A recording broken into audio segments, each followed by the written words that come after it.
Good day mga kataba, may laro nga pala kami ngayon sa Friday Club Basketball League dito lang sa lugar namin. Kami lang din pala nag-organize nito, mga tropa. Pinag-halo-halo nga pala namin ng mga batang player dito at matatandang player.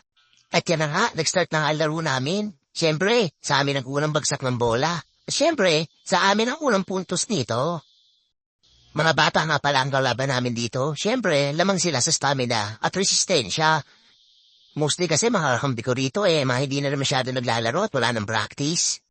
At yan na nga, nakakuha na nga ninyo yung lingkod ng isang foul. Pinaspoil ko na nga palang video nito kasi wala man lang pumasok sa dalawa kong free throw.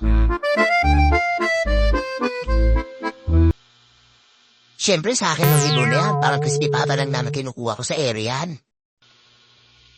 At ito ang ilang mga highlights sa laro namin.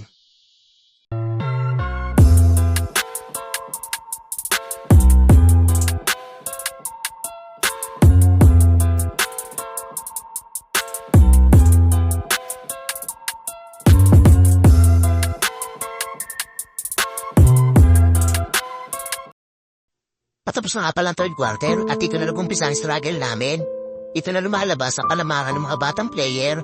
Siyempre wala rin namang may mga practice, medyo pagod na nga rin mga kakampi ko.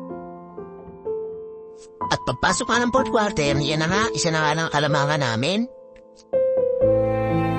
At siyempre hindi kami na timeout yan para pag-usapan namin ang mga adjustment na gagawin namin. Siyempre mas lamang kami sa experience sa mga kalaban namin. Sa mga crucial play na kagaya nito, siyempre, dyan lalabas ang mga experience namin. Unti-unti na pala namin nakukuha ang momentum namin. Sana hanggang dulo makuha namin. Dyan na nga, lumalabas na ang pagkabeterano namin.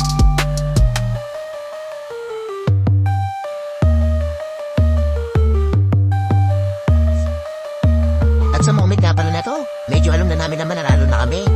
Dahil naman kami ng dalawa at 2 seconds na lang. At may free throw pa kami na dalawa. Nag-start na nga pala kami magkasiyaan ng mga oras na to. Dahil lang na namin naman nanalo na kami. Naman kami ng dalawa at may free-throw pa ng dalawa sa loob na 2 seconds.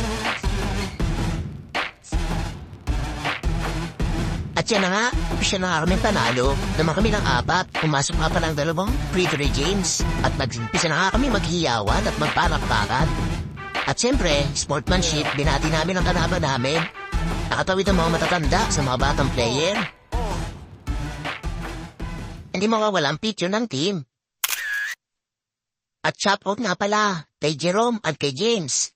Siyempre, kay lalong-lalo na kay Jerome, the best player of the game. Nagbunga ang pag-uwalis mo ito yung hapon pare. Idol! Ito ang highlights ng video. Ang labang. Nakakapagod nga pala maglaro ng basketball. Takbo ka rito, takbo ka doon. Talon ka rito, talon ka doon. Siyempre, kapag may binawas ka, may dagdag ka dapat.